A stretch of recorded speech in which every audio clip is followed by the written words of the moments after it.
An Air France plane carrying 228 people disappears over the Atlantic. We'll have the latest live. The Chancellor, Alistair Darling, says he'll repay some of the expenses he claimed on his London flat. Also today, exhausted Susan Boyle in a special clinic after her last performance on Britain's Got Talent. In sport, Blues boss Chelsea confirmed Carlo Ancelotti as their new manager.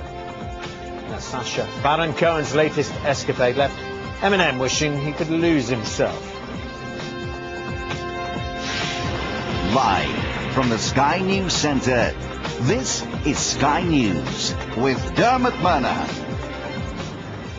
Good afternoon. The top story this lunchtime, an Air France passenger plane with 228 people on board is missing after disappearing from radar screens over the Atlantic Ocean. The twin-engined Airbus A330 was flying from Rio de Janeiro to Paris Charles de Gaulle when contact was lost off the Brazilian coast. Well, a search and rescue mission is now underway near the island of Fernando de Noronha. Joining us on the phone is David Gleave, an air safety investigator. Thanks for joining us, Mr. Gleave. Now, sources within Air France say they've lost all hope for the plane. Given the amount of time that has elapsed since last contact, is that the right position to take? Yes, I think so. Rather than just a scheduled landing time in Paris, you would allow some extra time for the diversion fuel on board the aeroplane to be used up as well. So we've not heard from the aeroplane. We've not had any reports from any of the islands in the Atlantic that it's diverted there. So it may well be time to upgrade this to a full-scale accident alert. There are some reports saying it was probably somewhere off the African coast, big place. I know. Is it usual for planes to disappear, so to speak, for a while as they pass from transponder to transponder? It's not unknown for flight crews to have the wrong radio frequency or for radios to fail. But the crew would be making every effort that they could in order to communicate with air traffic control, or they may use a different radio system like VHF radio, which is like your standard FM radio in your car, but a slightly higher frequency. They can talk to other pilots using that if they're only in the local area. When they're out over the Atlantic, they have to use high-frequency radio, which has a very long range. And sometimes it's difficult to communicate using that, but you would have heard from the aeroplane by now.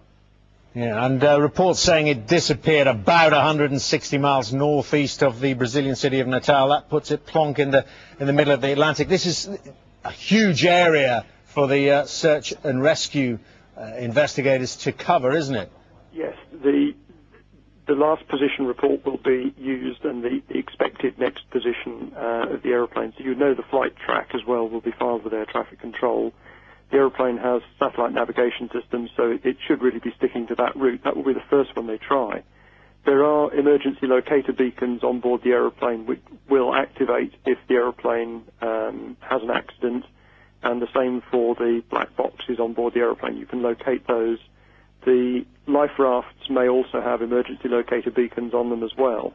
So it should be possible to locate the aeroplane at some point. If it's had a mid-air explosion after, for example, a terrorist bomb, then you may be having to look for the black boxes in 15,000 feet of water.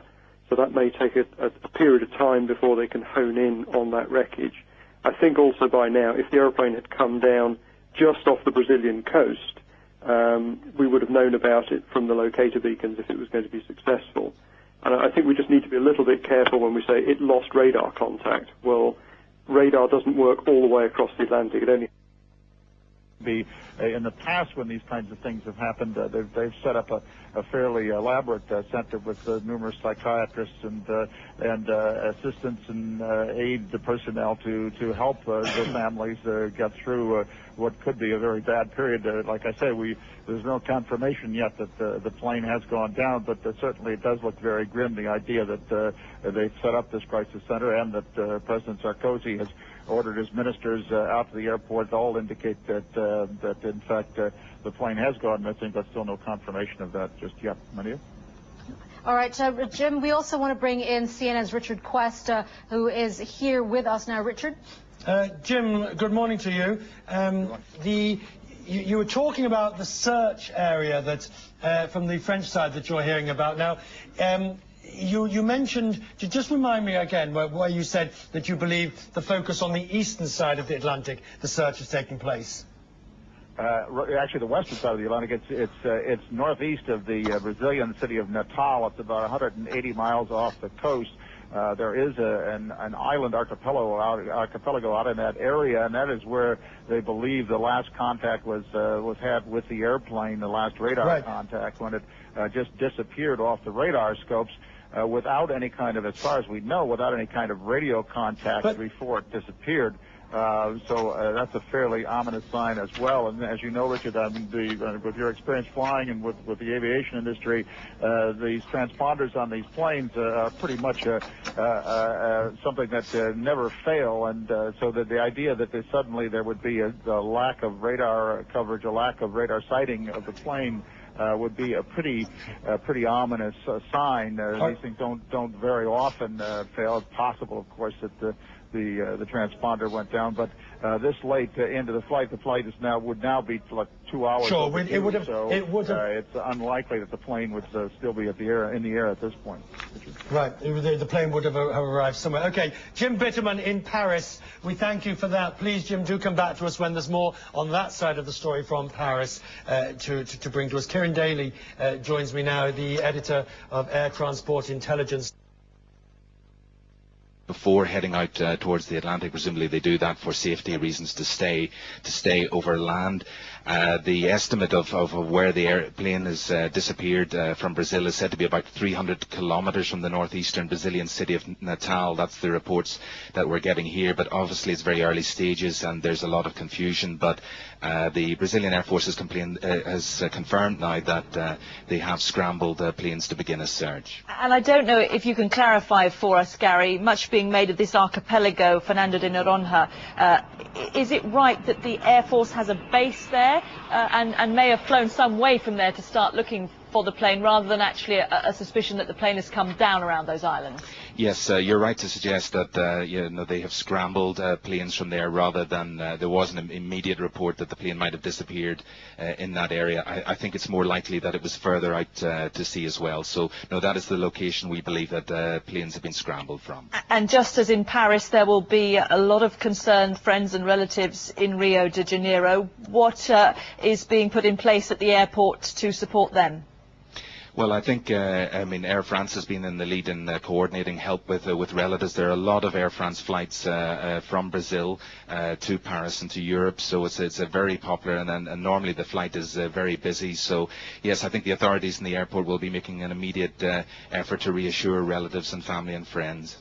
In terms of who may be on that flight, obviously from the UK perspective, we've just had half term. It's kind of holiday season. Is there anything similar going on in Brazil? Well, it's not an immediate holiday period, but I mean the flights now between Brazil and Europe are normally very busy. They've got a source at Charles de Gaulle from Air France, and their source says there is no hope. And there are reasons for that, and the reason is the distance. French media, most of it now, is reporting that they don't believe it came down off Fernando de Noronha. They think it was coming up as close to the African coast as it can get, and would have taken this route, probably come up through Spain and into Paris. They believe it disappeared off the radar screens somewhere around here, off the African coast. That's a huge area, probably 500 miles. It is an area notorious for not having radar cover. But even if you didn't have radar cover, if you lost one engine, you'd wire it in. If you lost two engines, you could still glide in.